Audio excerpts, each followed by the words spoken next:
What up, squad? Fools of the First here with another court recording. I'm the editor for the channel, second to the first. I just wanted to record a brief housekeeping introduction before we get into today's case. First of all, the subject of today's case is Terence A. Falter, aka Terence A. Tracy, aka Taco Terry, as he is known on the internet. Taco Terry is a First Amendment fool based out of Annapolis, Maryland in the United States, who runs a channel called Annapolis Audit.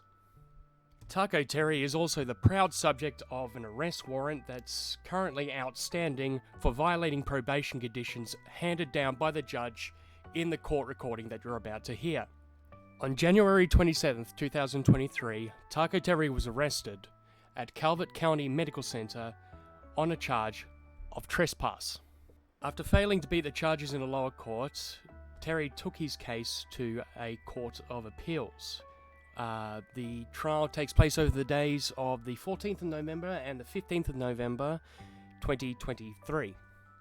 This is the first of a multi-part series on this case and also the case before it got to appeals. The reason why we're starting with appeals is because I started work on the wrong audio file and, now I've already finished the appeals one before the general court one. So we're going to do the appeals first, and then we're going to do the lower courts afterwards. We are missing a number of files, but we are doing our best to try and get the files that are missing.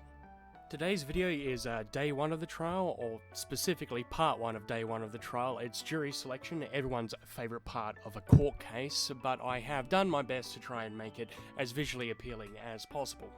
The organisation of the recordings by the court leaves something to be desired. Here is a screenshot of the folder that they sent us, and here are all the little files inside the folder. So if in between files there's a moment of silence, it's because, or the recording shuts off suddenly, that's how they delivered the audio to us, so I apologise for that. Other than that, there's not really much to note. There's about 90% of the first file is silent, so I'm going to flash this icon up on screen for about 2 to 3 seconds when I'm going to skip a portion. The only portion that I skip is a little bit at the beginning because, and I'm not even joking, Taco Terry gets lost in the parking lot and he's not present for the first file. So other than that, it's completely unedited audio, of course, apart from stringing all the audio pieces together, all the partial files together. So without any further ado, enjoy.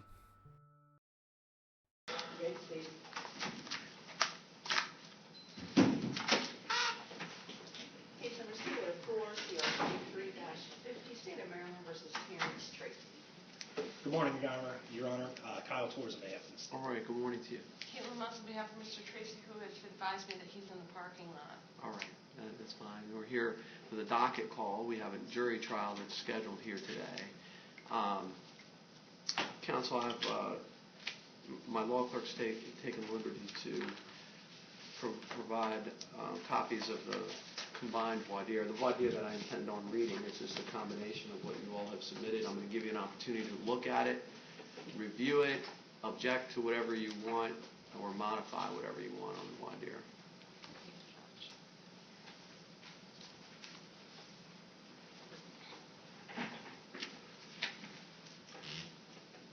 Ms. Lamazzo, I note that I guess right before trial here there's motion in limine that you filed. Do you intend on arguing that?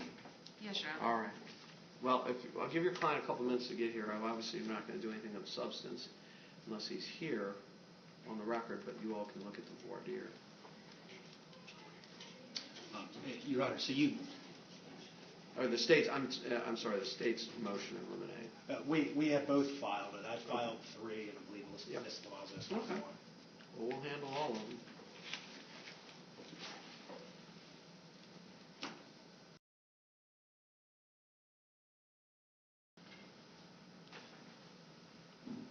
Your Honor, my client has advised that he is here in the main lobby, so I told him to come to room 4. I did send him Ms. Nolan's email yesterday, but maybe he didn't see that it said to come to room 4. All right.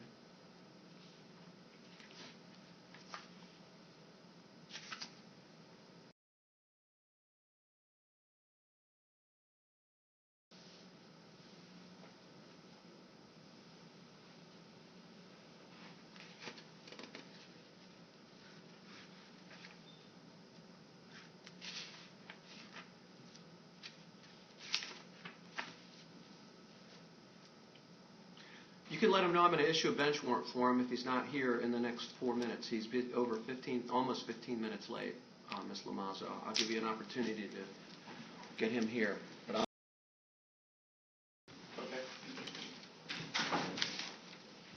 Sir, I mean, one of the reasons I set these in at 8:15 is really as a courtesy to all of our jurors so they can be assembled and be taken care of, and so your issues can be taken care of prior to going into the courtroom. So that's why I really am insistent on people being here for the docket call at 8:15 a.m., okay? I understand. All right, you're fine. You're here, but I just was telling your lawyer that, I mean, we can't wait too long. So. No, yeah, we've been sitting out in the room for a couple of minutes. All right.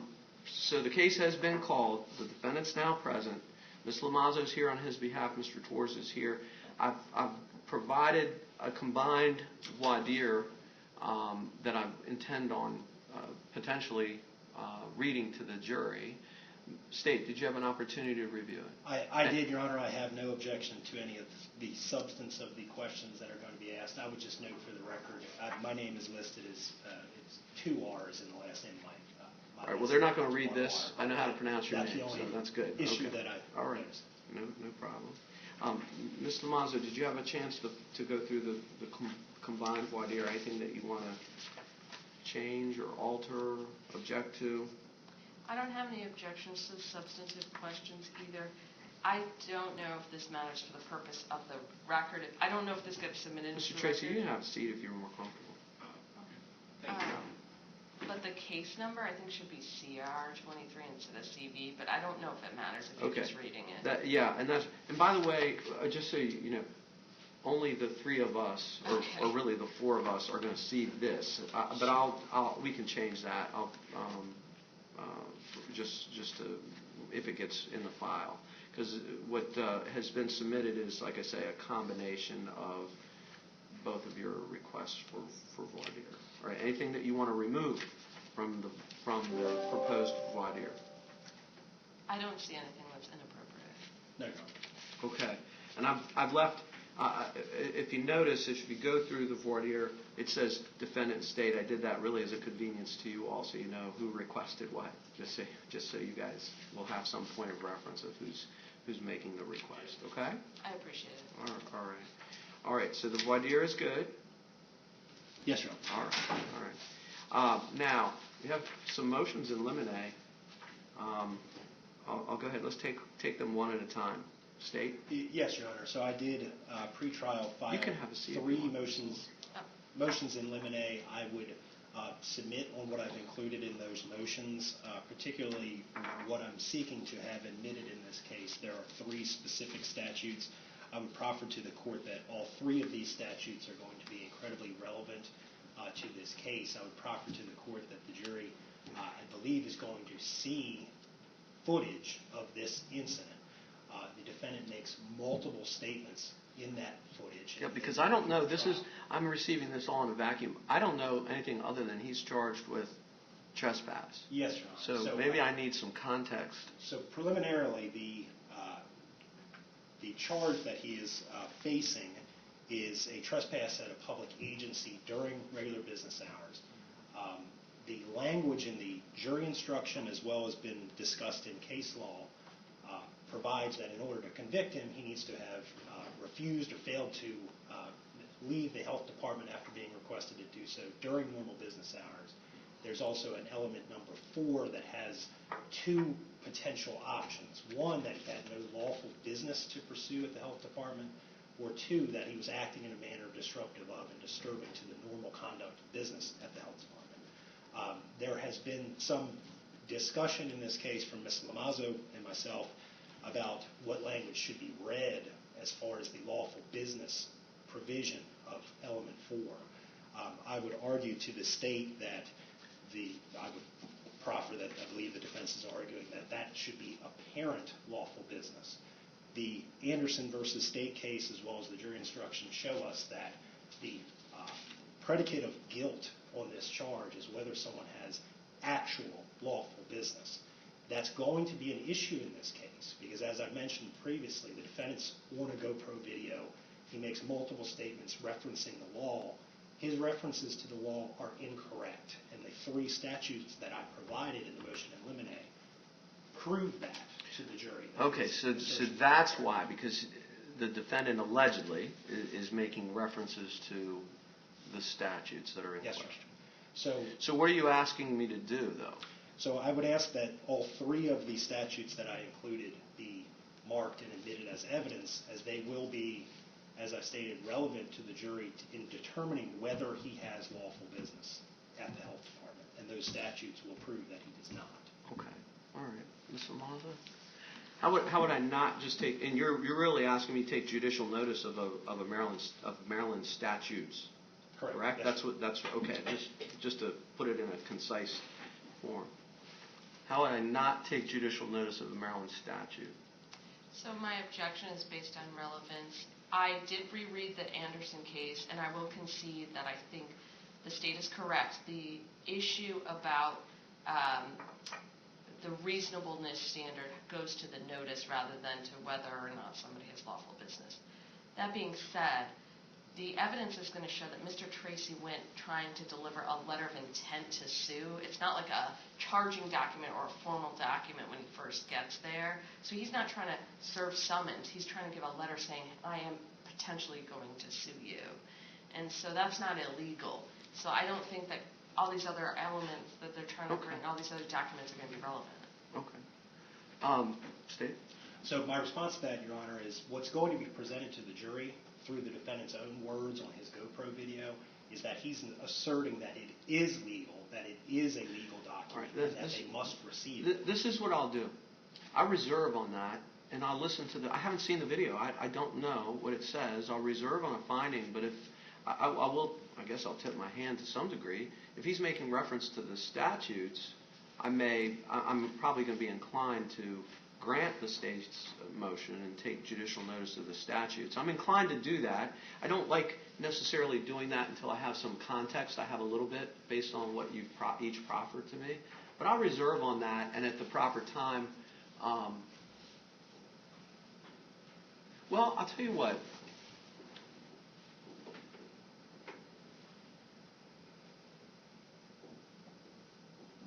Now, I hear you again, Ms. Lamaza. So you just don't believe it's relevant?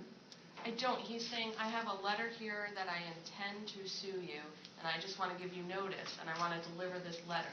Mr. Torres is citing to all these statutes about serving summons, yada, yada. Mr. Tracy's not trying to serve a summons. He's trying to give a letter that says, I will sue you in the future. He doesn't reference any of the statutes that Mr.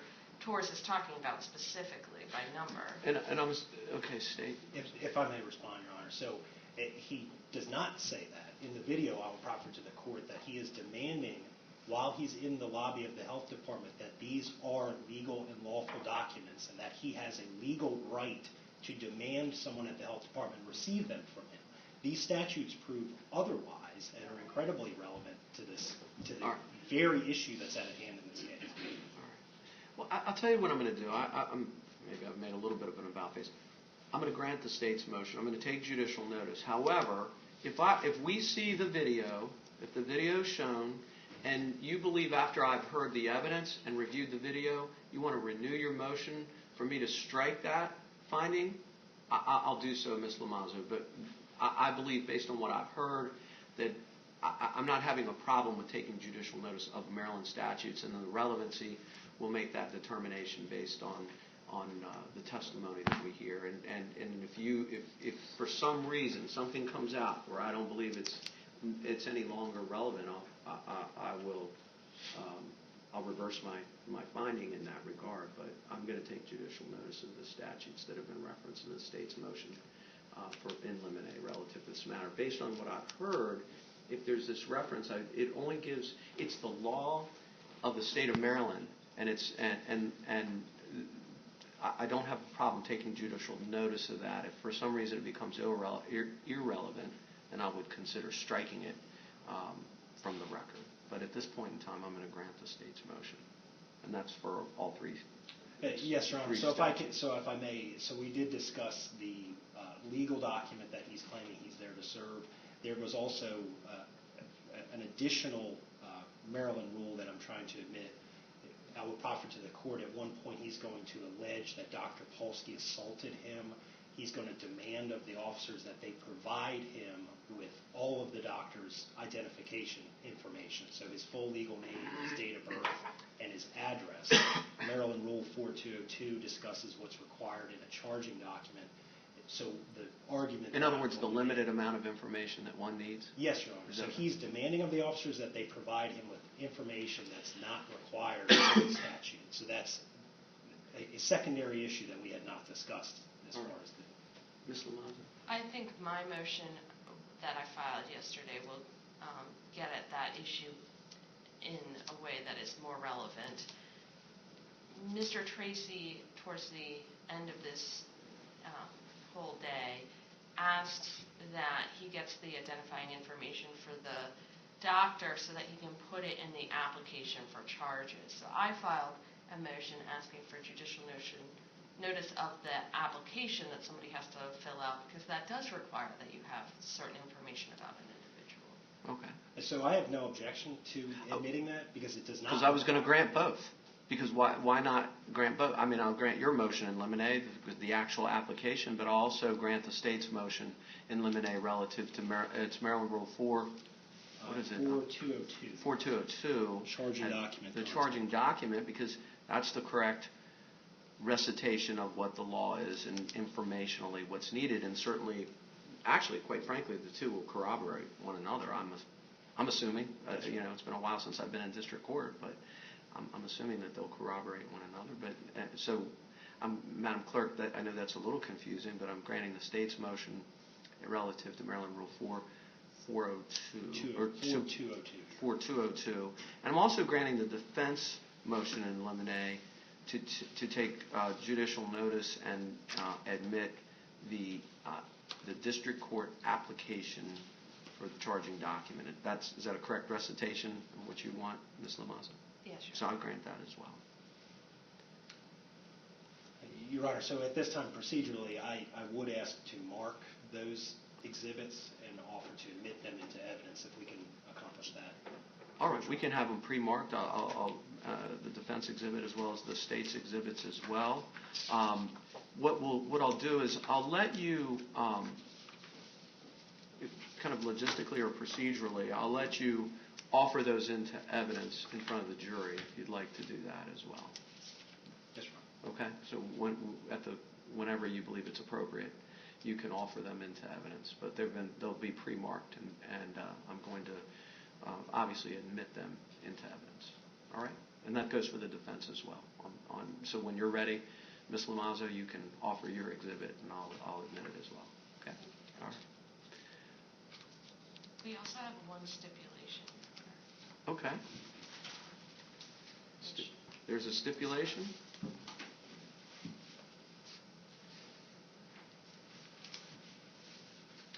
All right.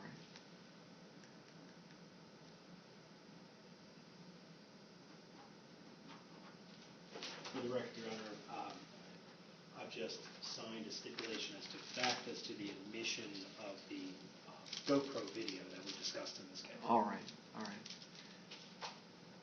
And that's going to be marked as an exhibit and will be admitted as well by way of stipulation. Yes, sir. Correct? All right.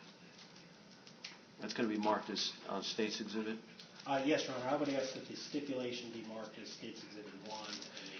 So is it really a stipulation? So the defense is stipulating to the authenticity of that, correct? Yes, Your Honor. And in the contents of the stipulation that I have signed, and I believe Ms. Lamazzo has signed as well, it does explain that a search warrant was sought, executed, authorized, executed, and that the contents of this is the video that was recovered from that device. Okay.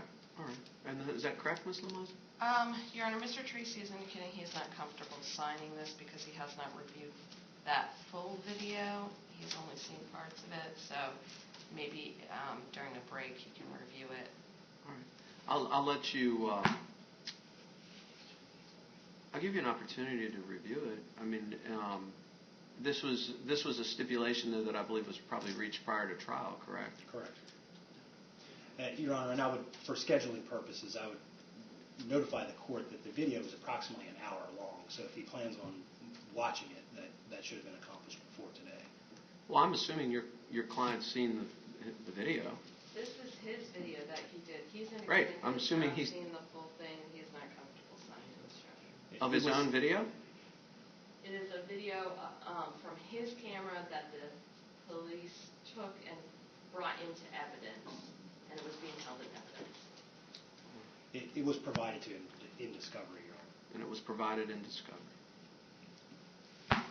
Mr. Tracy is indicating that he did not review this particular video and he's not comfortable right now, Your Honor. Well, you can speak with your lawyer, ma'am, sir.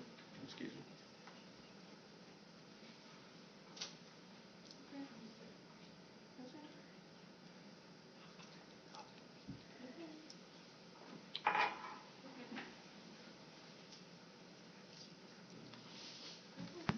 He's not comfortable because he hasn't seen the whole thing. All right. Well, Ms. Lamazza, you've seen it, right? This particular video, I don't believe I've seen the whole thing of because it's, again, not entirely relevant. I've seen the body camera from all of the officers. And I've seen his live stream, my client's live stream on YouTube, which I believe is the same as this video on YouTube, so it should be the same. No, Your Honor, both of them have seen this video. A portion of it was played in the district court trial that this is an appeal of. It covers the entire incident from start to finish from his GoPro camera. It was provided previously in discovery, and as I stated, it was used in district court, so he's absolutely seen it. He's indicating a portion of the video was played during the trial. It was the full video. Are you going to play the whole video? Yes, Your Honor. You're going to play the entire 1 hour video? Yes, Your Honor. Okay, I mean, that's fine. I mean, I don't know.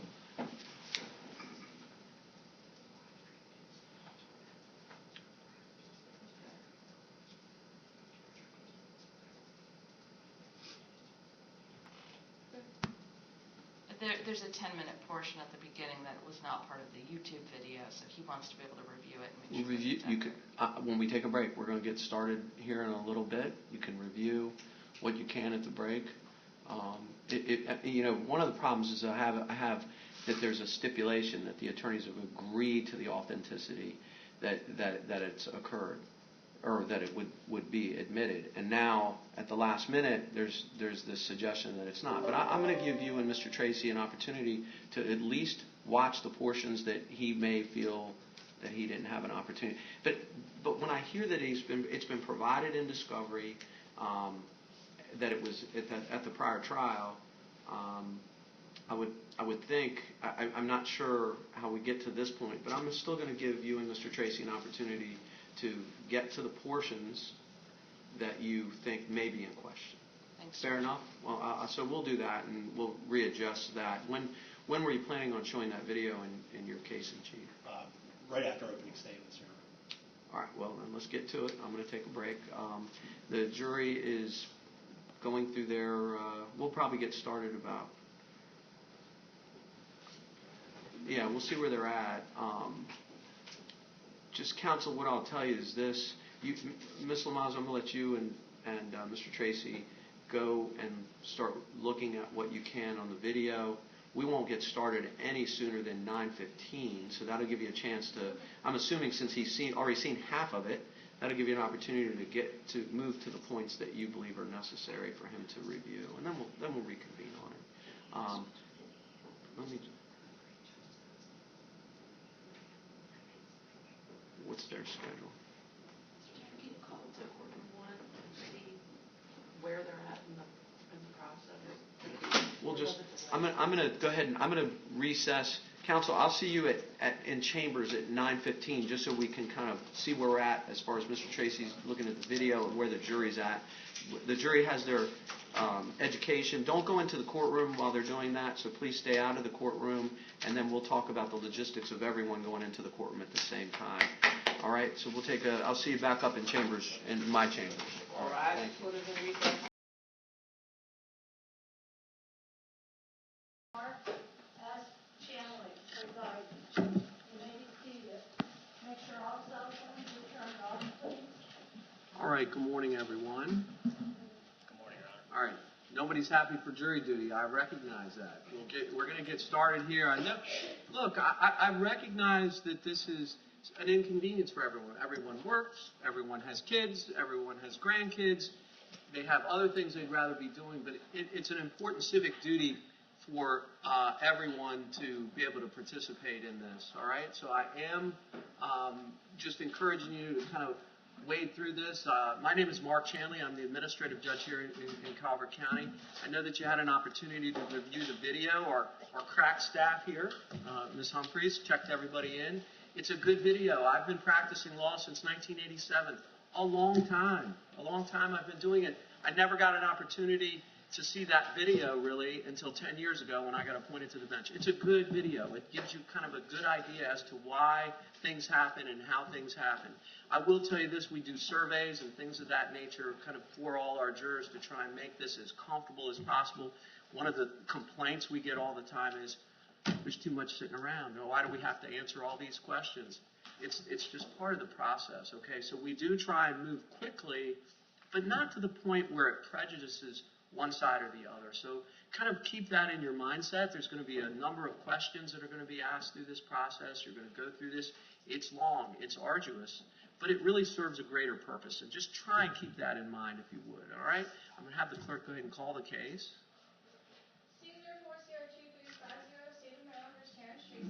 All right, counsel, for the record. Good morning, Your Honor. Kyle Torres on behalf of the state. All right.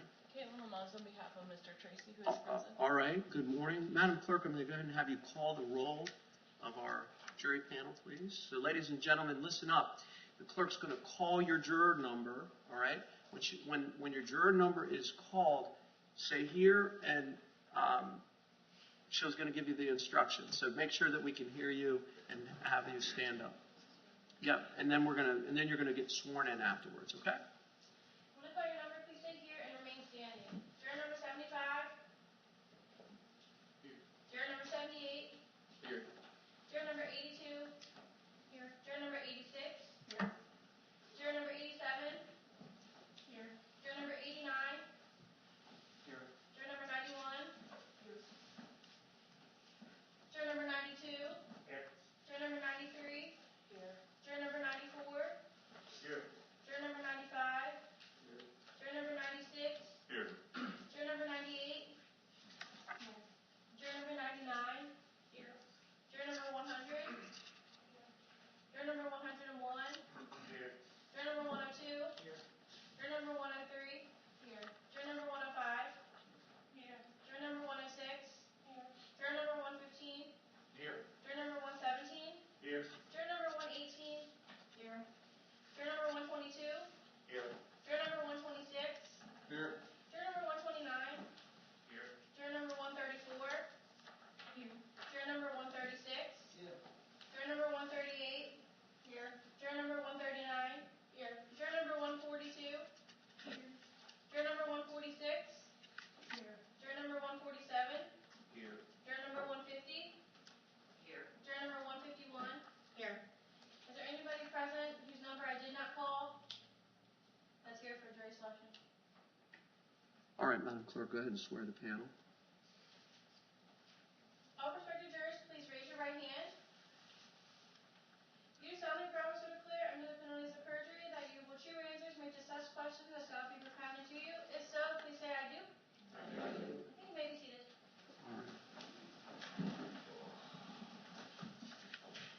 All right.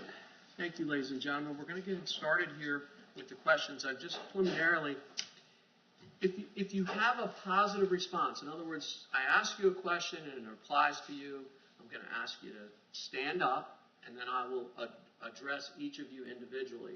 Just remember this. Every time you reference yourself by your juror number. Please don't say, my name's Mike or Susan or, your last name. Your juror number. That's how we're going to reference you. That's how I will reference you. I don't mean to be insulting in any way, but it's an important part of this process. If you can't hear something or there's some issue, you can get the attention of the bailiff or raise your hand, and certainly I'll try and accommodate you in any way. The other thing I will tell you this. Oftentimes this does take a little bit of time. I try and take breaks when we can, but if it gets to the point where you need to use the restroom or you need a drink or something like that, we need to know about it. You cannot just leave. I know that oftentimes you have people just get up and go, because the importance of this process is that every one of you hear every single question and every comment that's made here in the courtroom. So if it comes to a point where you really, really need a break, you get our attention. We try and accommodate everyone in that regard, all right? Ladies and gentlemen, is there any member of the jury panel who is not able to speak, read, write, or understand the English language, or believes that you will have difficulty understanding the English language? In other words, is there anyone here that does not fluently speak the English language? All right, Madam Clerk, there are no positive responses. Ladies and gentlemen, is there any of our prospective members of the jury panel who have any problems understanding my questions, or think you may not be able to listen to and hear me? In other words, is there anyone having any difficulty hearing me? All right, we have two jurors. All right, stand up, sir. What's your number? 126. All right, you're having some difficulty hearing me? I have a little hearing problem. Okay, we have a hearing aid that we can hook up and for you to be able to listen in. Would you like for that help? Yes, I would. Okay, we'll do that. Ma'am, what's your number? 86? You're 86. You're having some difficulty hearing? Yes, I have Would- hearing aids. Would you like for us to use Yes, our machine, so to speak? I don't know what to call it, but we have the ability to give you that. All right, so we'll get you hooked up with that and make sure that you're able to hear everything.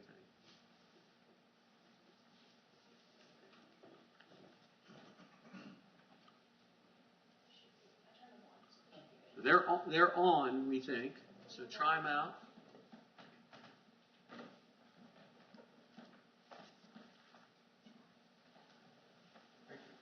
They just hang down in front. Yeah, they hang down in front. Yep, like that. All right, can you hear me? That helps? What's your number? 126. 126 is on board. 86? 86 is on board. That does help a little bit? All right. Good. And you can adjust the volume if you need to on there if that becomes a little bit of an issue. All right? All right. So we've taken care of that. All right, ladies and gentlemen, I'm going to ask you this question. There's several parts to this question, just a couple.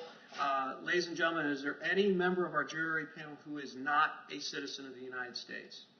Madam Clerk, there are no affirmative responses. Is there any member of our panel who is not a resident of Calvert County, Maryland? Madam Clerk, there are no affirmative responses. Is there any member of our jury panel who is under the age of 18? I know there's several of the ladies that look like you're under 18, but it does not apply. All right, no affirmative responses. Ladies and gentlemen, on January 27th, 2023, Terrence Tracy, formerly known as Terrence Falter, went to the Calvert County Health Department at 975 North Solomons Island Road in Prince Frederick, Maryland. Mr. Tracy is charged with trespass by refusing to leave a public agency during business hours. Ladies and gentlemen, does anyone know anything about the facts of this case other than what you've heard in court today, such as information that may have occurred on social media, other forms of media, other people, or from your own personal knowledge? And in other words, does anyone have any independent knowledge of an incident that occurred on January 27, 2023 at the health department here in Calvert County, Maryland? Madam Clerk, there are no affirmative responses. Ladies and gentlemen, does anyone know the defendant in this case as Terrence Albert Tracy, formerly known as Terrence Albert Falter of Annapolis, Maryland? Sir, stand up if you don't mind. Let the jury take a look at you. Does anyone know the defendant in this case? All right, Madam Clerk, you can have a seat, sir. Thank you. There are no affirmative responses. Ladies and gentlemen, the attorneys in this case are as follows. The defense attorney is Miss Caitlin Lamazzo. Miss Lamazzo, if you don't mind, stand up, please. Does anyone know Miss Lamazzo either personally or professionally? All right, there are no affirmative responses. Thank you. The assistant state's attorney in this matter is Mr. Kyle Torres. Mr. Torres, standing up already. Does anyone know Mr. Torres either personally or professionally? All right, there are no affirmative responses. Ladies and gentlemen, my name is Mark Chamley. I introduced myself at the beginning of these proceedings. Does anyone know me either personally or professionally? All right, what's your juror number? Please stand up. 117. I'm sorry? 117. 117, and we do know each other. All right, and we know each other because our kids played ball together. Yes, sir. Correct? All right, and that was a number of years ago. All right, but we don't have any ongoing. You don't mind just stand up for just a minute. Although we don't have any ongoing social activity, correct? We're certainly friendly when we see each other. It's nice to see you. The fact that we know each other, would that stop you from being fair and impartial in this case? Would you still be able to listen to my instructions relative to the law and any rulings I made in this case? Absolutely. All right. Counsel, any follow-up? No, Your All right. All right. Thank you. Thank you very much. All right. Ladies and gentlemen, these are the following potential witnesses. Now, they're potential witnesses, and you may also hear reference to their names in one form or another through testimony. So I'm going to list a number of names, and if any of these people are familiar to you either personally or professionally, I am going to ask you to stand up and remain standing, all right? Dr. Lawrence, and these are potential witnesses and or their names could be mentioned during trial. Dr. Lawrence Polsky. Does anyone know Dr. Polsky? All right, stand up. What's your juror number? 147. 147? Yes. All right, 147. And how do you know Dr. Polsky? I knew for as long as he's worked at the health department. My mother worked there for 35, 40 years, so I knew the majority of the people that worked there. All right, because your mother worked at the health department? You have to say yes or no, I'm sorry. Oh, yes. Yeah, and by the way, oftentimes I'll see people shaking their head, clearly shaking their head, yes or no. It's not that I'm trying to be difficult. It's just everything is being recorded, and we have to hear it as well. The fact that Dr. Polsky may be testifying in this matter, do you know him socially, or you just know him because your mom worked there for some years? I don't hang out at his house, if that's what you're asking. No, I knew him well enough. I've discussed different things with him. All right. And do you would you be able to listen to his testimony and still be fair and impartial as far as listening to the testimony, being fair both to the state but also to the defendant? Or would you just listen to what Dr. Polsky say that must be the truth, and I'm not going to be open-minded about any other testimony? I think I could do it, but I'm not going to. It's difficult to say. All right. All I right. don't want to lie. Okay. Just being honest, and I appreciate you. And you're number 147, right? Correct. All right. You can have a seat. Ma'am, what's your number? 118. 118? I met Dr. Polsky professionally when he came to inspect our building during the height of the COVID pandemic. So you know him on a professional I know level? him in a professional way. I only met him briefly. Met him briefly. Okay. So I am going to ask you the same question. The fact that he may testify, would that prevent you from being fair and impartial of being selected as a juror?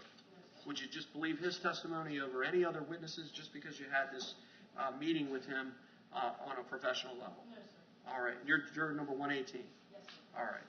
Thank you very much.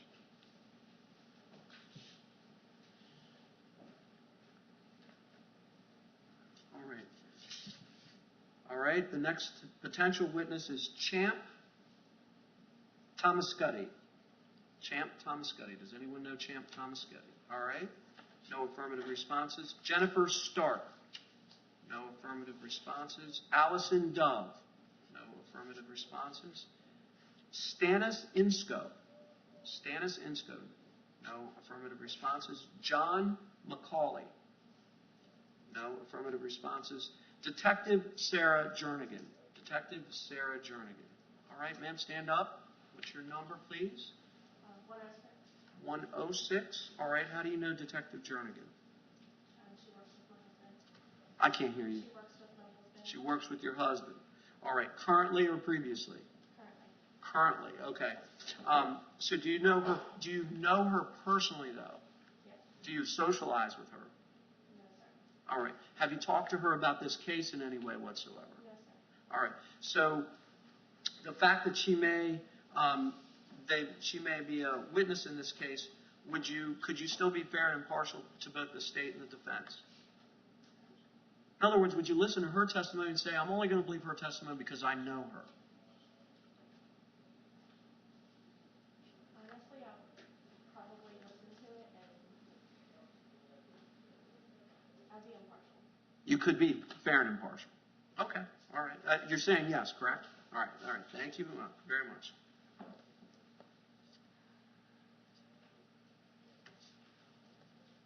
All right.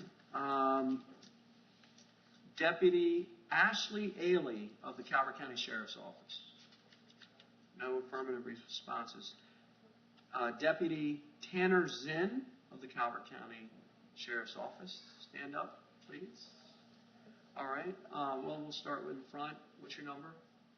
147. 147. You know Deputy Zinn. Yes. How do you know Deputy Zinn? He's my sister's friend's son.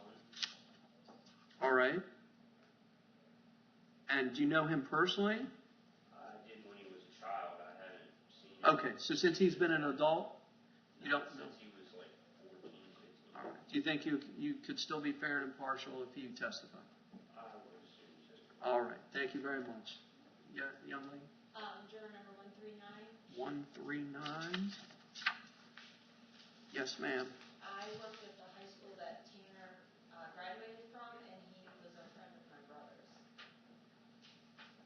So he's a friend of your brother's? Yes, but I also know him through, I worked at the high school that he graduated from. Okay, okay, all right.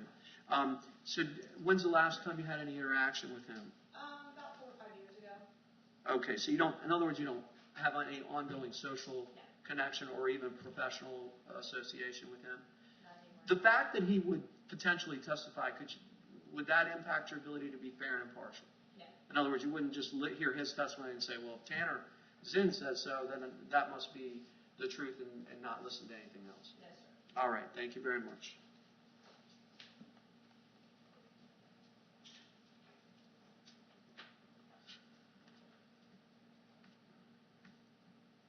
All right, Deputy Edwin Bradley of the Calvert County Sheriff's Office.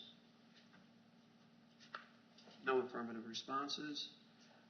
Corporal Andre Mitchell of the Calvert County Sheriff's Office.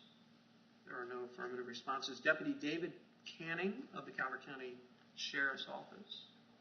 No affirmative responses. Deputy Michael Lewis of the Calvert County Sheriff's Office.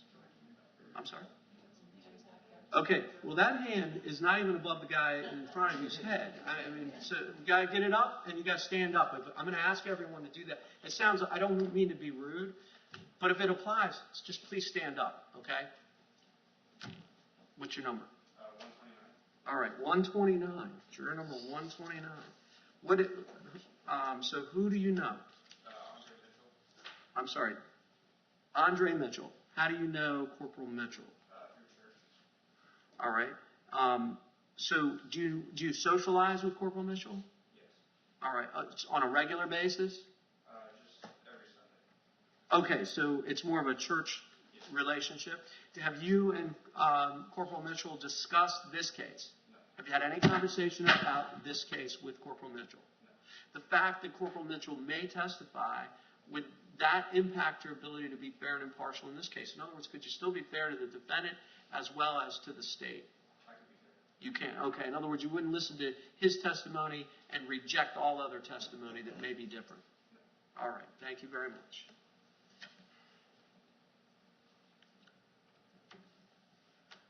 I did say Deputy David Canning of the Calvert County Sheriff's Office. Any positive? No positive responses. Deputy Michael Lewis of the Calvert County Sheriff's Office. There are no affirmative responses. Deputy Joshua Buck of the Calvert County Sheriff's Office. There are no affirmative responses. Mr. Robert Harvey of the Calvert County State's Attorney's Office. Sir? Oh, what's your number? Turn 92. Number 92. All right. And you know Mr. Harvey? Personally and professionally. Personally and professionally. All right. How do you know Mr. Harvey? He represented me in a number of cases before in the past. I'm best friends with his son. I frequently visit his house and go over for holidays and stuff like that. All right. Do you know anything about this case? No, sir. All right. Has he talked to you about this No, case? The fact that Mr. Harvey could be referenced, or I guess potentially is listed as a potential witness, if he were to testify, would that impact your ability to be fair and impartial? I would probably be a bit biased. All right. Thank you very much. You can have a seat. Mr. Timothy Mayer of the Calvert County Sheriff's Office. Any affirmative responses? No affirmative responses. Ladies and gentlemen, does any member of the jury panel know? This is always a tricky one for our county. Does anyone here on our jury panel know anyone else on the jury panel? So I want you to take a look around, though. If you know anyone else here, and if you know each other, then stand up, please. All right, so this is always tricky because we all are a small community and know a lot of people. So we'll go ahead and get started. And just, again, reference, just if you don't know their number, just point to them and we'll figure it out. All right, juror number 117. Who do you know? My wife's cousin. He's your cousin? My wife's. Oh, your wife's cousin. All right, what's your number, sir? 115. 115. So 115 and 117 know each other. And you're, I guess technically family. The fact, so 117, I'm going to ask you this. If 115 were to serve on the jury with you, would that stop you from being fair and impartial? No. In other words, if you had a different opinion than 115, could you still maintain your independence and not be swayed by that juror? Sure. Okay, you can have a seat. 115, you know 117. I ask you the same questions. Could you still be fair and impartial? Yes, sir. Still remain independent-minded? Yes, sir. Have a seat. Sir, what's your number? 89. Number 89. All right. And someone here standing up that you know? 139. 139. What are you, 89? All right, 89 and 139. So, 89, I'm going to ask you this. How do you all know each other? School. Both were teachers. Okay, you're teachers. Okay. All right. Well, thank you for your work. The fact that you all, do you currently work together? Okay. Did you work together previously? It was more through like after school activities, Okay. baseball. Oh, okay. You coach baseball? Yes, sir. All right. What high school? Not at a high school, but Okay. All right. I know his kids. All right. Okay. So you guys know each other socially to some degree as well. And that's really the point of me asking these questions. I'm nothing more than that. The fact, so juror number 89, I'll ask you, if you served with juror 139, would it be difficult for you to remain independent-minded if juror number 139 were on the jury with you? No. Even if she had a different opinion than you? No. All right. Have a seat. Juror 139, same question. Could you remain independent-minded? Would you be swayed by juror number 89 if his opinion was different? All right. Thank you very much. I'm guessing you two know each other. What's your number, sir? 95. Number 95. And what's your number, ma'am? 98. 98. You didn't even sit near each other. 95, how do you know 98? Through our son's baseball. Your son's baseball. Okay. Is that correct? Mm-hmm. Yes? Yeah. Oh, okay. All right. Is it ongoing baseball or, in other words, are the seasons, it's ongoing? All right. So you see each other with a little bit of regularity? Yeah, okay. So juror number 95. Who's 95? 95. 95. Could you still be independent-minded if you and juror number 98 were on the panel or the jury together? Yes, sir. You wouldn't be swayed by her opinion if it was different with yours just because you were worried about going to a baseball game and, worried about her opinion? Yes, sir. All right. Thank you very much. I'm asking you the same thing, ma'am. Could you still remain independent-minded? You could be fair and impartial, not swayed by juror number 95. All right. Thank you very much.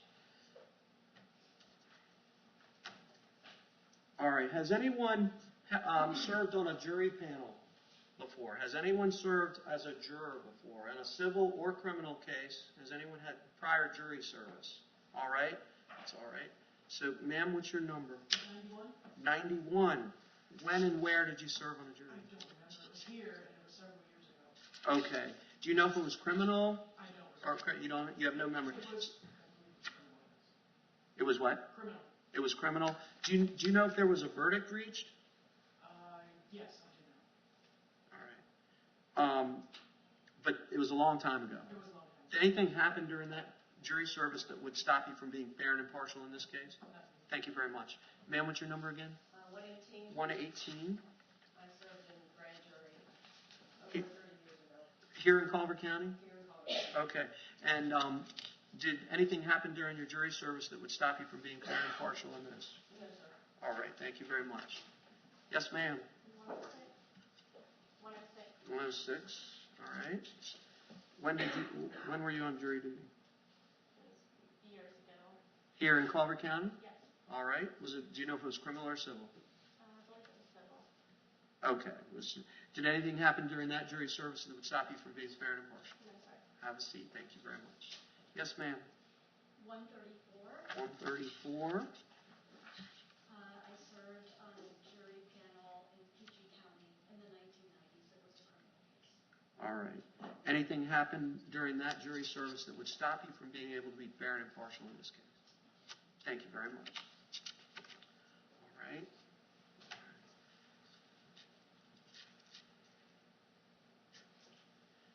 Does any prospective juror,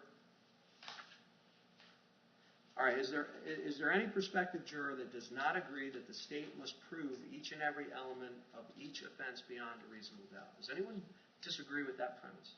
All right, there are no affirmative responses. Ladies and gentlemen, does any potential juror not agree that if the state fails to prove an element of offense beyond a reasonable doubt, then you must find the defendant not guilty of that offense? Does anyone disagree with that? All right, there are no affirmative responses. Ladies and gentlemen, at the conclusion of this case, the court will give you instructions as to what the law is. These instructions will be binding upon you. Is there any member of the jury panel that would be unable to adhere and to follow the court's instructions? Madam Clerk, there are no affirmative responses. Ladies and gentlemen, the court will instruct you that the state has the burden of proving the defendant's guilt beyond a reasonable doubt. Is there any member of the jury panel who would be unable to follow and apply the court's instructions on reasonable doubt in this case? Madam Clerk, there are no affirmative responses. Ladies and gentlemen, the court will instruct you that the defendant is presumed to be innocent of the offense charged until proven guilty beyond a reasonable doubt. Is there any member of the panel who would be unable to give the defendant the benefit of the presumption of innocence? There are no affirmative responses. Is there anyone who thinks that the defendant should be required to prove his innocence? Is there anyone that believes that the defendant should be required to prove his innocence? There are no affirmative responses. Ladies and gentlemen, the court will instruct you that the defendant has an absolute right to remain silent and refuse to testify, and that no adverse inference of guilt may be drawn from his refusal to testify. Is there any member of the panel who would be unable to follow and apply the court's instructions relative to this case and that instruction? There are no affirmative responses. Ladies and gentlemen, does any member of the jury panel have strong feelings about trespass? Anyone have any strong feelings? There are no affirmative responses. Is there any member of our current jury panel is there anyone currently, or has anyone been employed by the Calvert County Sheriff's Office, the Maryland State Police, the Calvert County Sheriff's Department, the Division of Corrections, the Calvert County State's Attorney's Office, or any other law enforcement agency? So I'm just going to say this. Is there anyone who's ever been employed by any law enforcement agency or prosecutor's office? All right, there are no affirmative responses. Ladies and gentlemen, have you or any member of your immediate family received any formal training or been employed in the field of law, such as an attorney, paralegal, investigator, legal secretary, or any other training whatsoever in law enforcement? Does anyone have any professional training in law enforcement, or anyone in your immediate family? All right. Stand up. Juror number 117. My son's a sheriff deputy for corrections. My wife works in the state's attorney's office. All right. The fact that you have two family members that work for the sheriff's office as well as the state's attorney's office, would that impact your ability to be fair and impartial? No, sir. You could still be fair. Thank you very much. Sir? 115. 115. My cousin works for corrections. All right. And my Aunt Kathy works at the courthouse. All right. And the fact that you have these two family members that you're not really even sure where they work, would that impact your ability? No, I know. I'm not trying to embarrass you, but you have these family members. Would that impact your ability to be fair and impartial? All right. The fact that they're employed, would that give you pressure to be unfair to the defendant? In other words, you could still be independent minded. Correct. All right. Thank you.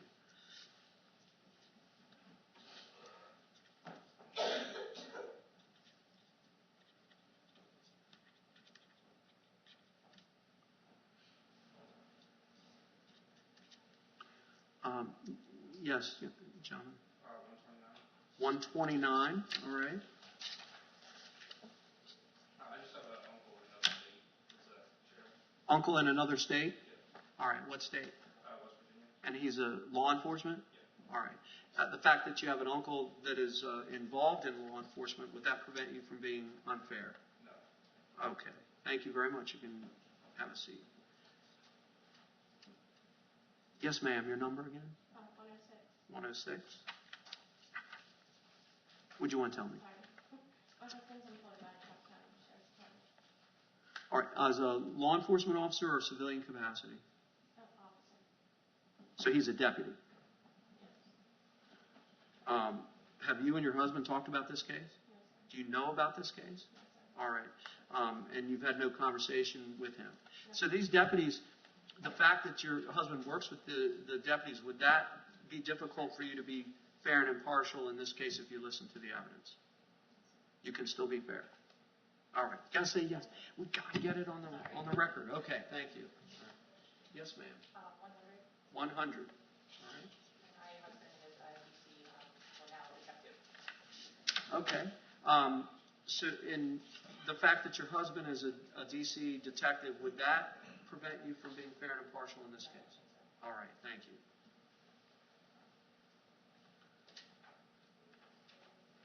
All right. Anyone else? All right. Anyone else?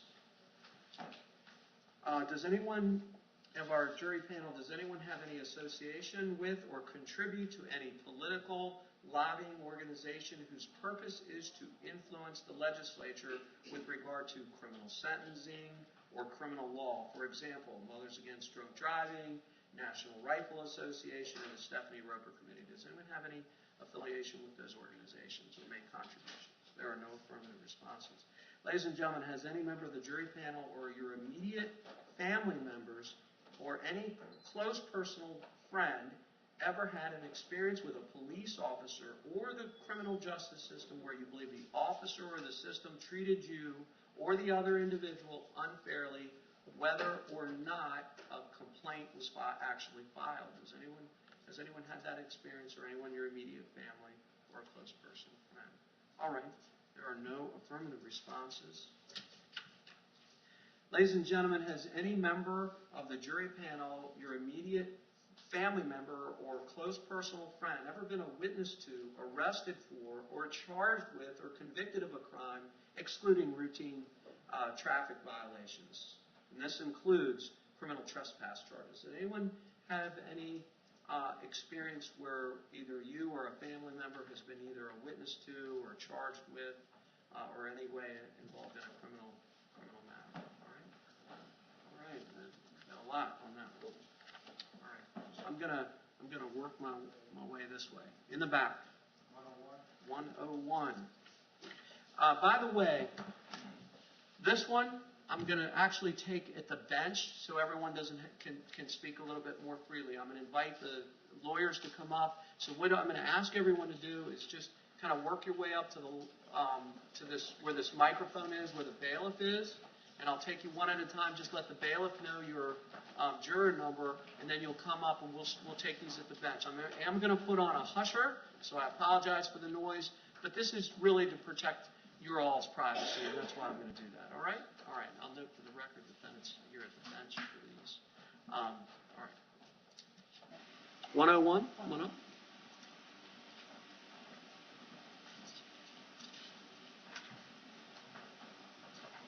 All right. How are you? All right. Good. You got a positive response. Yes. What'd you want to tell me? My nephew was charged with trespassing. Okay. Here in Calvert? Yes, in Calvert. Okay. Did you go to the court proceedings? No, sir. Do you know what happened? He was found guilty. Okay. Was that here in the circuit court or the district court, or do you know? I'm not 100% sure. I believe it was in the district court. I believe it was in North Beach. Okay. How long ago did that happen? Probably 3 years ago. 3 years ago. Okay. Did he tell you about it, or you just know about it? He told me about it, and I really never seen it. Well, I mean, the whole point, it's no surprise what I'm asking. I mean, the fact that you have this cousin, or nephew, excuse me, that was charged with this, Would that stop you from being fair and impartial? No. Do you think he was treated fairly by law enforcement? Yes. Do you think he was treated fairly by the court? Yes. Don't worry about offending me. You're not going to offend me if you didn't think so, okay? Yes. I mean, I really do mean that, all right? So, all right. Any questions? Ms. Lamont? All right. All right. Thank you very much. I appreciate it.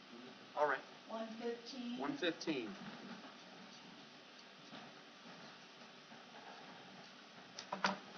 How are you? Juror number 115? Yes, sir. All right. What are you working on? My nephew just got arrested on Thursday for drugs. And he's been arrested multiple times for armed robbery, drugs, stealing, looting, resisting. Okay. Now, are these charges, do you know if they're occurring here in Calvert County? Or Some of them are, some of them are on the Eastern Shore. Okay. The one he just got arrested Thursday for was drugs, and that was in Calvert. Okay. Do you think overall, is it your nephew? My nephew. Your Yes. nephew? Say his name, say. Okay. Do you think he's been treated fairly by law enforcement? That I don't know. I mean, do you have any knowledge of what's going on in these cases, or you just know your nephew got charged? I mean, I know what happened. I mean, I wouldn't say he was treated unfairly. Okay. Was he treated? Do you think he was treated unfairly by the court system? Yes. You're not going to offend me. Yes. You think the court was unfair? Yes. Okay. Now, the fact that you have this nephew that's been charged with these criminal cases. Not in this court. No, I know Overall, that, and then that's fine. And even if you thought it was bad here, it's not going to offend. Yeah, correct. But really the heart of the question is here: can you separate out what's going on with your nephew and still be fair to the state and to the Oh, for sure. For sure. In other words, you're not going to be impacted by what happened. No. Okay. All right. Thank you. Different areas. All right. Thank you very much. All right.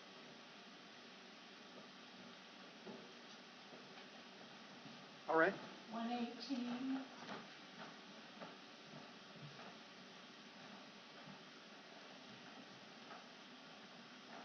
You're 118? I'm 118. How are you? I'm fine, thank you. How are you today? Good. Yeah, thank you. What did you want to tell me? My brother was prosecuted probably 40 years ago. Right? He was a witness in a trespassing, I think involved some theft. He wouldn't rat out this person, so he was prosecuted for perjury and sent to jail to teach him a lesson. And while he was in jail, as that got extended, he was transferred from Calvert County to Jessup and then to the Baltimore jail.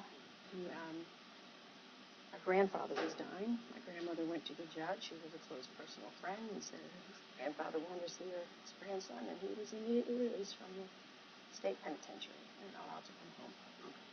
Well, this is 40 years ago. Oh, yeah, it was Wild West. So you were just a little girl when that happened. I'm 70 years old almost, so no, I wasn't a little girl. Oh, okay. Well, yeah, I'm sorry. but thank you. I'm sorry. I mean, well, I'm not sorry about that. The fact that this happened to your brother, would that impact your ability to be fair and impartial? In other words, can you separate what happened with your brother I believe I can. and be fair both to the state and both to the defense? And we were having this conversation a long time ago. The answer would have been no, but I think I can now. Yeah. I mean, do you think your brother was treated fairly by law enforcement? I forgot to ask you that. No. Is that going to prohibit you from being fair? No, not at all. Do you think that your brother was treated fairly by the court? And you're not going to offend me, by the way, if you say it was not. I mean, it was such a mix of, I don't know. I don't know if he was treated fairly. But it's interesting. I don't think it was fair that he was able to be released if he wasn't. But he went from one jail to the next, and then all of a sudden he's out. And I'm like, what? What kind of justice system is this if he is guilty? So that was a little cynicism kind of got buried in there. But you think overall you can separate all that out in citizenship? I believe so. Thank you very much. Thank you. All right. You can. Oh, wait. I think you mentioned there was a family friend who was a judge. Yes, very close friend. Are they still a judge? Oh gosh, no, they long passed. Okay. All right. I just wanted to check if it wasn't. No, my grandparents were very close friends with the judge. Judge Bowen? Yes, sir. Ring a bell? No. All right. All right. Thank you. Thank you. All right. You can step down this way. Just watch your step, okay? 103.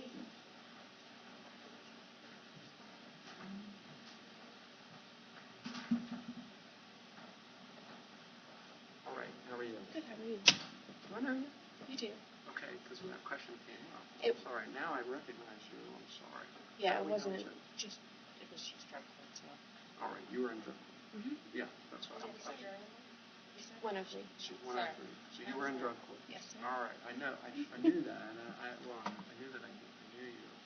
Well, so I am going to re-ask those questions. The fact that I'm the presiding judge in this case, is it going to stop you No, from being fair and impartial? No, sir. Okay, anything, and I'm not going to be offended. I really mean that. Is there anything that occurred during your journey that would prevent you from being fair and impartial in this case? No. All right, be fair to the state? Yes. And to the defense? Yes. Okay. What you want to say? So my aunt several years ago was arrested for trespassing at the Walmart in Prince Frederick. Okay. It was at nighttime. She was stealing bags with mulch. And then there was another time that she was not arrested, but the police were called for trespassing because she trespassed on her neighbor's property and was attempting to break in. All right. How long ago was this? She passed away 3 years ago. It was. I'm sorry. Okay.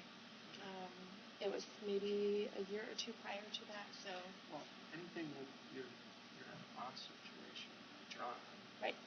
Anything that occurred with her being charged with trespass, and maybe some other things.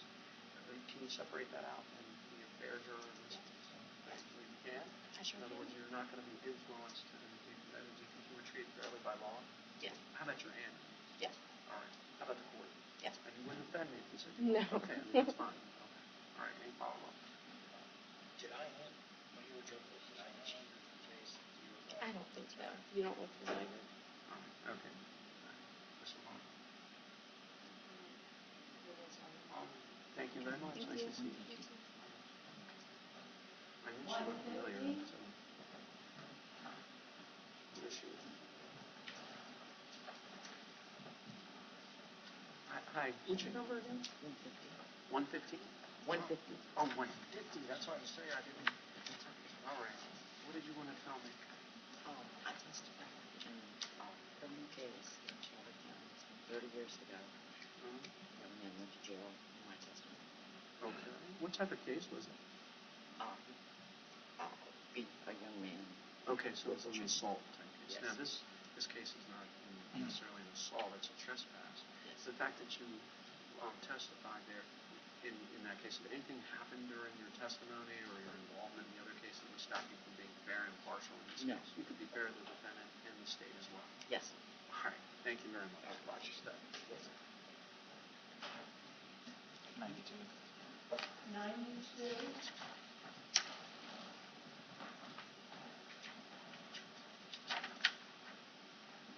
Okay. You're number 92. Yes, sir. All right. What did you want to tell me? 2017, I received TPJ for DUI, All right. and Mr. Ralph Harvey was my attorney for that. All right. You're number 92. Yes. Okay. Thank you very much. You can step down. 87.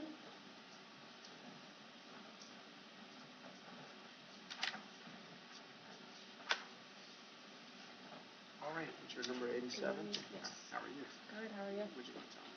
I have an uncle who was convicted of intent to distribute and other drug charges, which resulted in prison.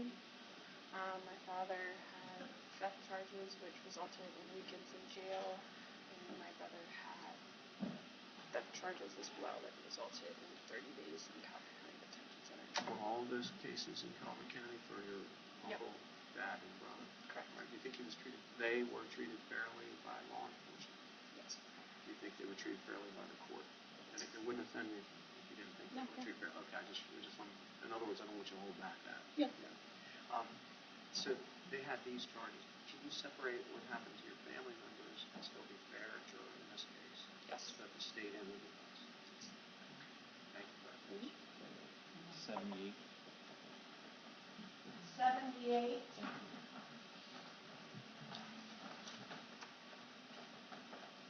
All right, how are you? Good. You're number 78? Yes, sir. All right, so. I was charged with DUI in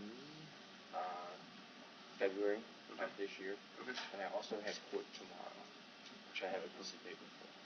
For that DUI? It's for the follow-up. It's still my insurance company. Oh, it's the civil bar. Okay. You have a court proceeding tomorrow? I do. And I have the paper here if you need it. What time? It's a Zoom. Oh, it's a Zoom? Yes, sir. The DUI's already done, so. Oh, it's for the deposition? Yes. Okay, so you have a deposition. Yes. What time is it at? 11:30? Yeah. Where was your DUI at? It was here in Calvert. And the disposition for that was PWI. Did you get a PBJ? I did. And Do you then. think you were treated fairly by law enforcement? I do. Do you think you were treated fairly by the court? I do. Okay. Could you separate out what happened relative to your charge and be fair and impartial? Absolutely, yes, sir. Okay. All right. I'm glad you told me about that. Yep. So that question might come back up. I know about it. Okay, yes, sir. All right. Thank you. All right. Thank you very much. 151. 151.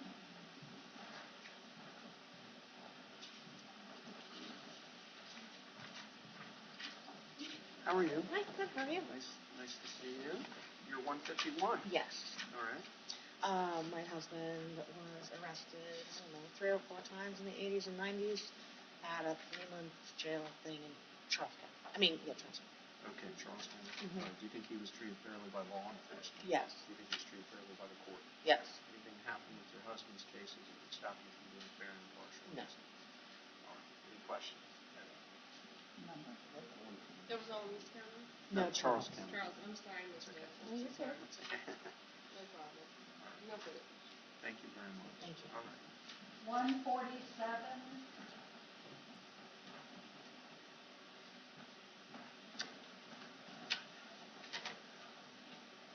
Hey, how are you doing?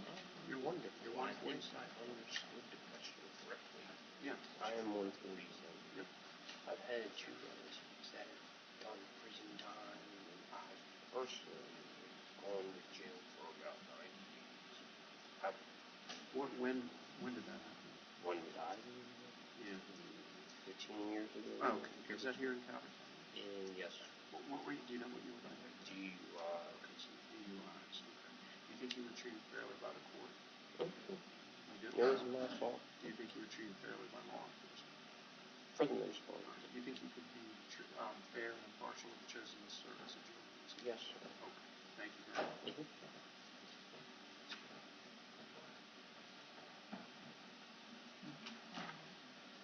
100.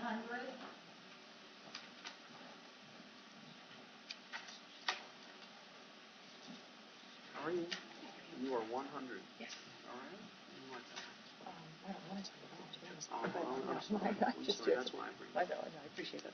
Myself as well as my husband both have passed DUIs. Okay. But they were over 10 years ago. I was trying to, while I was dating in life, come up with the actual date, but I know it's over 10 years. Okay. Was that here in Calvert? Yes, both. Okay. Do you think you and or your husband were treated fairly by law enforcement? Overall. Okay. How about The Lewis name you said earlier, is his state? Because I wasn't sure. That was the first name I didn't remember. But do you think you were treated fairly, and you and your husband were treated fairly by the court? By the court, absolutely. Okay. But do you think you can separate what happened to you and your husband and still be fair and impartial as a juror in this case? Yes. All right. In other words, you wouldn't be impacted by your prior instance. Correct. No, but I did want to see the Lewis. I wasn't sure what he said. I'm looking at that. It's Deputy Michael Lewis with the Sheriff's I was Office. sheriff. Okay, no. Okay. So you know maybe a Trooper Lewis? Yes. Okay. Yeah, no, it's definitely the Okay, Sheriff's good. Office. I wanted to double check on that one. Thank you very much.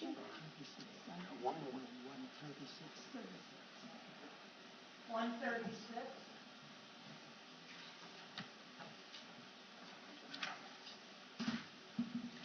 How are you? Good morning, You're 136? 136, yes. All right, what do you want to tell me? In 1997, we were wrongly accused of a crime that I didn't commit, and they put me in jail for more than a year. We were waiting for the jail, and I didn't have anybody with me, so finally they told me to plead guilty. Okay, so you were incarcerated for over a year? Yeah. Okay. Where? In Jersey City. In Jersey City? Yeah, in New Jersey. Yeah. Okay. Do you know what they charged you with? Finally, the one they pleaded with the aggravated assault. Aggravated assault. Yeah. Okay. All right. Do you still think you can be fair and impartial? Do you think you could be fair and impartial in this case? I don't think so. Okay. All right. You don't think you could be fair. In other words, you don't think you were treated fairly by law enforcement in the court? Yeah. Okay. All right. Thank you very much. Thank you. All right. Is there anyone else that has a positive response? Anyone else? All right. Wait, let's just.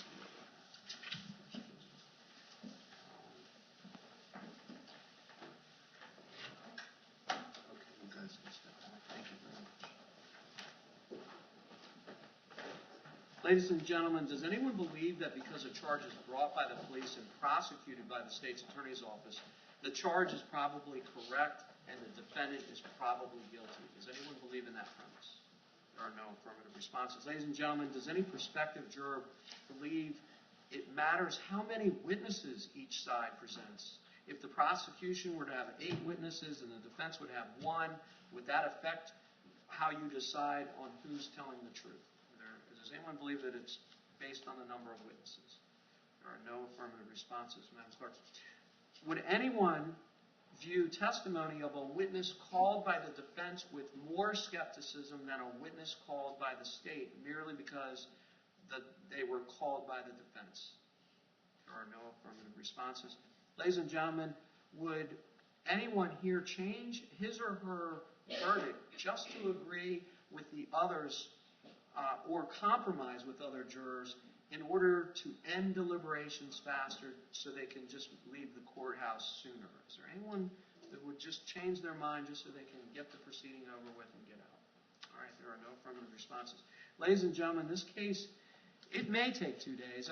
It probably will take 1, but it could take 2 days. Does anyone has been excused from jury duty for tomorrow? Is anyone scheduled to be excused from jury duty tomorrow? There are no affirmative responses. Does any member of the jury panel feel they cannot render a verdict in this case because they feel it's not right to sit in judgment of fellow human beings? There are no affirmative responses. Ladies and gentlemen, is there any other reason why you do not think that you can sit as a juror in this case and return a fair and impartial verdict based solely on the evidence presented in court? Is there any other reasons? All right.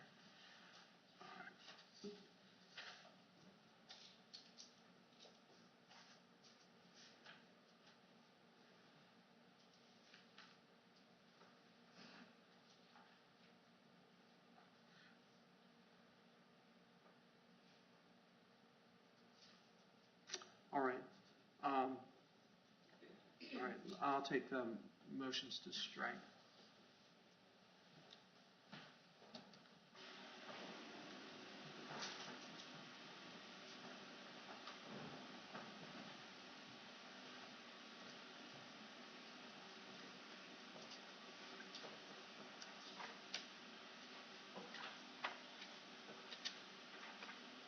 All right. I'll take from the defense. I'll take motions to strike for cause. Number 92 for loss of bail. All right. Any objection? No. All right. I'll strike Madam Clerk, juror number 92 for cause.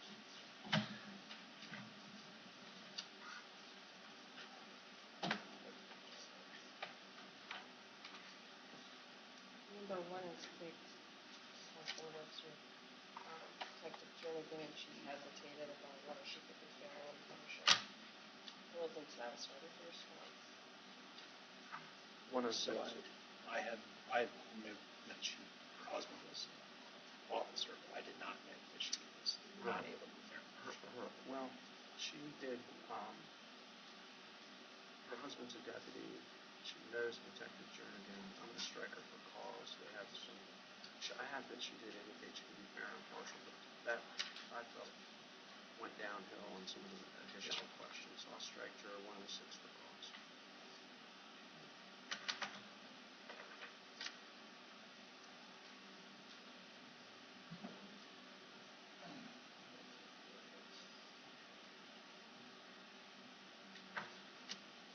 One third is fixed. like I think you mentioned to me. I agree with that. All right, juror number 136 will be struck for cause.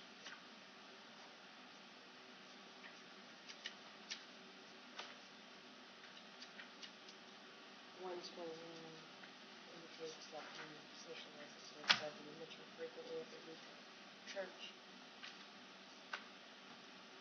I don't believe he indicated that he would be. He indicated he knows the deputy from church. That's the only contact he has with him. He specifically said that he could be fair and impartial and deny the motion to strike for cause with juror number 110.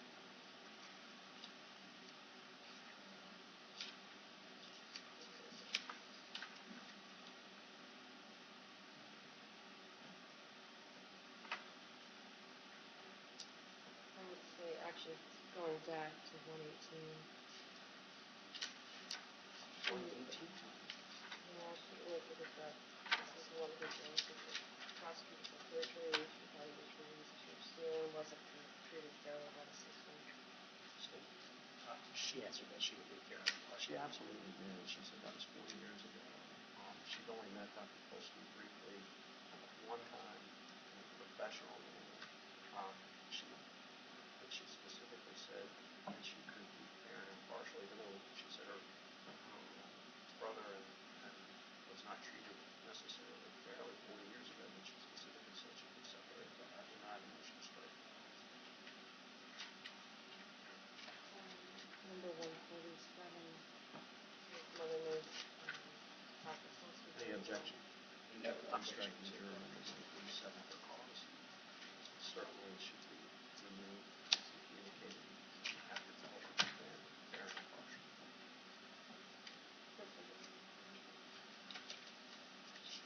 Stay satisfied. Okay, no motion to strike for cause.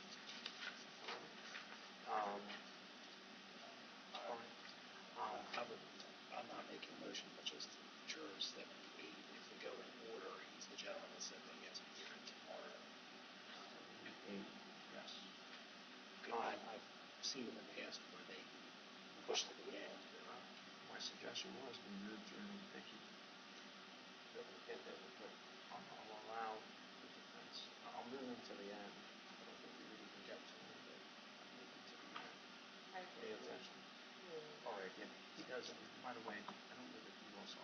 He definitely has a summons or subpoena to appear for a court deposition tomorrow. So, Madam Clerk, we'll move juror 78 to the very end.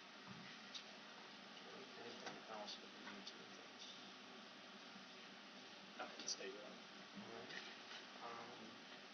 All right. It is 4 and 4 with one alternate. I'll get 2 strikes for the defense for the alternate and 1 for the state.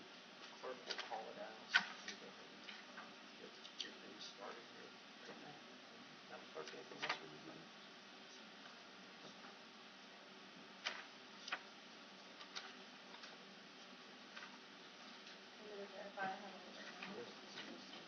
I'll go back over his instructions. Your Honor, Mr. Tracy, who came at number 117, indicated that his family members went to the sheriff's office and that he went to State's Attorney's Office. State's Attorney's Office. So he said it could be fair and impartial. He did. But he's got family in the State's Attorney's Office and the Sheriff's Office. I'm going to strike juror 117 on abundance of caution. Strike that juror. I recognize he said that he known him years and years ago, but his connections to this and that one can remove the offense and provide a strike juror 117. All right. Anything else? All right, let's go ahead and get started. Oh, wait. Madam Clerk, we moved juror number 78 to the back. Juror number 92 is struck for cause. Juror 106 struck for cause. Juror 117 struck for cause. Juror 136 struck for cause. And juror 147 struck for cause. Correct? She said we're correct. Let's go.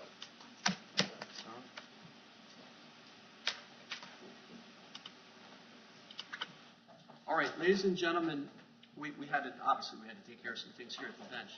We're going to, the next thing that's going to happen is that I'm going to ask the clerk to call 10 juror numbers. So you're going to hear your number called. When you hear your number, please say here, and please line up here, starting at the microphone, moving from the microphone this way. Or in other words, the first juror will stand there, the next one there, the next one here, and so on. So try and stay in order. If you have your coat or your purse or whatever you're carrying, bring it with you. Now, what's going to happen is the attorneys are going to say, please sit or swear or please excuse. If you hear that you're excused, just go back and have a seat where back in the courtroom here. Don't leave the courtroom. But if both lawyers say, please swear or seat, you'll come in and the bailiffs and the deputy will help you kind of get into a seat and we'll file in here and we'll go in that order. And then after we've talked to those 10, we're going to call another 10 up and then we're going to go through until we get 12 people here in the jury box, and then we're going to pick an alternate. So just, everyone kind of sighs with relief like they've escaped. We're going to pick an alternate as well, just so everyone knows. All right? All right. Madam Clerk? Juror number 75. Juror number 82. I got to hear a here. Here. Okay, I'm sorry. Juror number 86. And when I call your number, will you please say here, just so we can know you're right here. Juror number 87. Here. Juror number 89. Here. Juror number 91. Here. Juror number 93. Here. Juror number 94. Here. Juror number 95. Here. Juror number 96. Here. All right, when I call your number again, will you please raise your hand, just so we can identify you? Juror number 75. Here. Yep, stay. Please seat. Wait. Ms. Lamazzo? Please seat. All right, sir, you can come on up. Juror number 82. Here. Defense?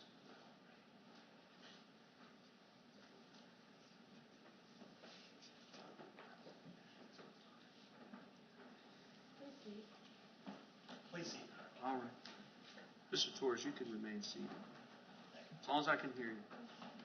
Juror number 86. Here. Please thank and excuse you. All right. Ma'am, just have a seat back in the courtroom.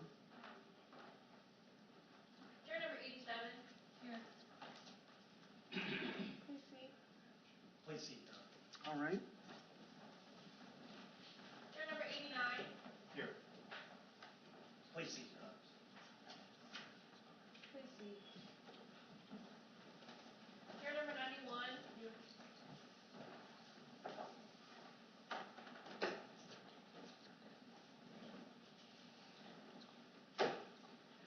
Please seat.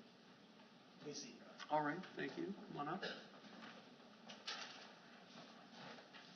Juror number 93. Here. Please thank and excuse you. All right. Ma'am, have a seat back in the courtroom. Thank you. Juror number 94. Here. Please seat. Please seat. All right. Thank you. Juror number 95. Here. Where's the building? Please seat. Please thank and excuse. All right. Number 95, just have a seat back in the courtroom, please. Thank you. Juror number 96. Here.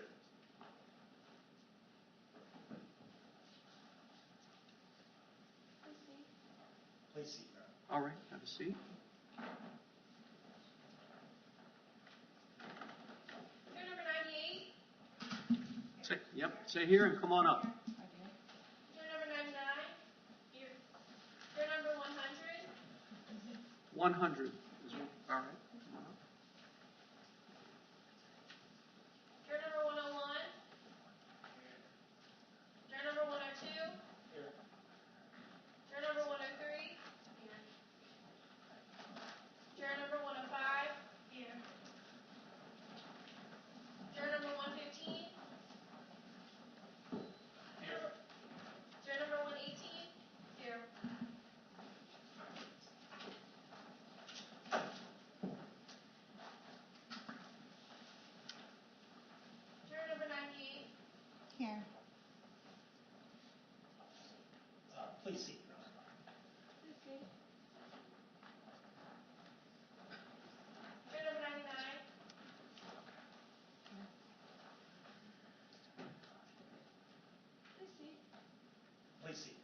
right, ma'am, come on up. Juror number 100. Please seat, Your Honor. Please seat. Juror number 101. Please seat. Please seat, Your Honor.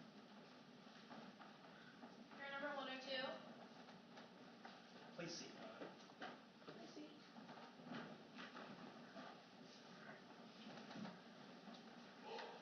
Please seat.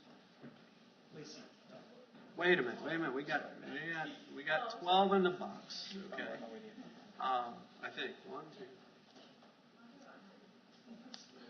12. We got 12. Okay. We have 12. State, are you satisfied? Yes, Your Honor. Say satisfied. All right. Defense, are you satisfied? Well, we can start from the box, right? You can. Yes.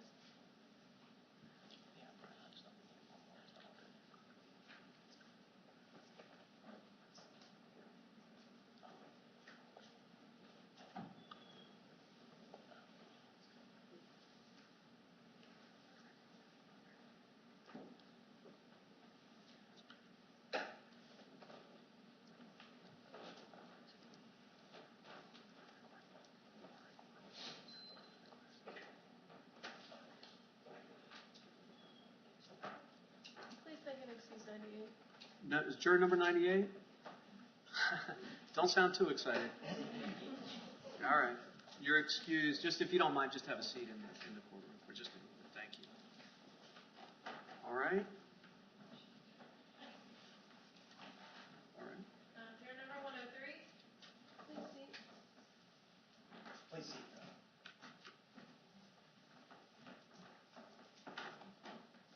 Honor. All right. We have 12. Said state, are you satisfied? Yes, Your Honor. All right. Defense, are you satisfied? That's correct, Your Honor.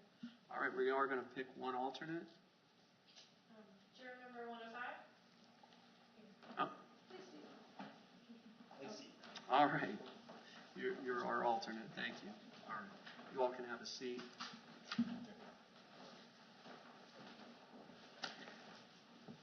State, are you satisfied with our 12 jurors and an alternate? Yes, Your Honor. All right. Defense, are you satisfied? That's correct, Your Honor. All right. So, ladies and gentlemen, I always hear the collective sigh of relief. You are not selected to serve on this jury panel. You can go downstairs to the jury commissioner if you need a note for work. This doesn't remove you from the panel. You still may have your requirement to call in. So please don't forget to call in. I'm just going to give you my brief little speech here. It's important. I mentioned how important it is. We had this rough time a few years ago with COVID, and it really impacted every aspect of our community, and it impacted the criminal justice system, the civil justice system, our justice system overall. The court got suspended for periods of times, and in some jurisdictions, they're still trying to catch up to get that. Now, I will tell you proudly, this courthouse, the people here that work here have worked diligently to make sure there's no backlog whatsoever.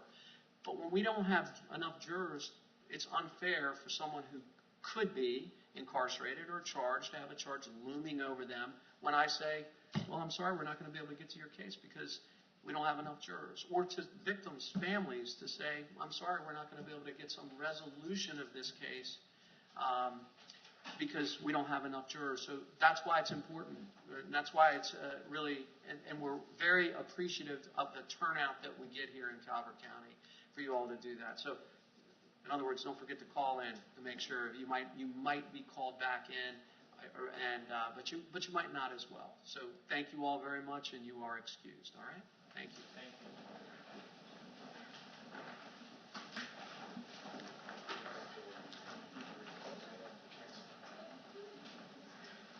I'm going to give you all a break here. Just 1 minute. All right.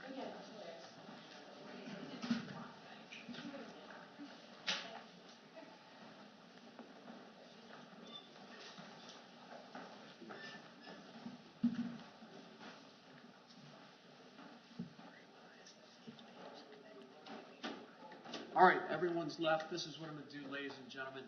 I'm going to give you a break. The bailiffs are going to take you back to my jury room.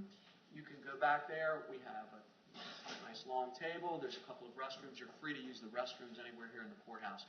I'm going to tell you this. Please do not discuss the case amongst yourselves. Don't talk about the lawyers. Don't look up Don't do anything independently on social media. That's always our natural reaction. Let's look up the address. Let's look up this person's name, the lawyer, the defendant, the witnesses. I'm ordering you not to do so. You're not to do any kind of independent evaluation. You're going to hear me say that with a little bit of regularity. That's one of my roles here, is to kind of keep you guided on this. Don't discuss the case, as I said, amongst yourselves. There's really nothing to talk about right now. But don't talk about with any of your family members. You're certainly more than welcome to say, hey, I got picked on this jury, and we're going to get started with that. We have a lot of nice people that work here at the courthouse. You can talk, certainly you're okay to engage with them and say hello. Sometimes, I remember this, I was a lawyer, and I was in it was probably 1988, one of my first jury trials. One of the lawyers in the case that I had didn't say hello to a juror. The juror said hi, and the lawyer was afraid to talk. It was another young lawyer that I had. And the feedback was, I found I was a prosecutor then. The guy said, I found the guy guilty because that lawyer was so rude to me and didn't say hello. The lawyers are not going to discuss the case with you, but you're more than welcome to say hello. They're two very nice people. But you're not to engage with any kind of conversation. And that includes with the defendant or any of the witnesses. Nothing more than a hello and move on. But I don't want anyone to be offended is really my point in saying that, because the lawyers are kind of trained not to engage with you, but our court personnel are here to help you out. So what's going to happen, just to give you an idea, we're going to take this break, we're going to reconvene here at 12:15, okay? So I'm going to give everyone a chance to be back in the jury room. The bailiff will bring you out here. I'm going to pick a foreperson, you're going to get sworn in, and then we're going to start hearing. I have some preliminary instructions about the trial itself, but we're going to get to it right away and get started, and we'll kind of assess where we're at for a lunch break. But we will take a lunch break, so don't worry about that, all right? Bailiff, Madam Bailiff, if you don't mind, we'll take them out, all right?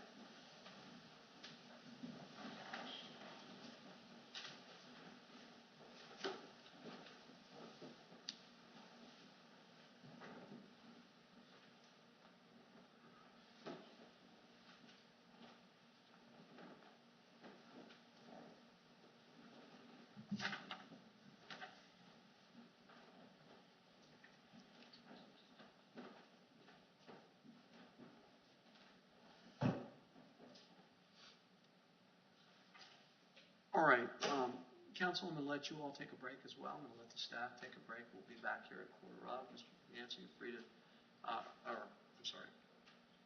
but you're free to move about the courthouse as you wish as well, okay?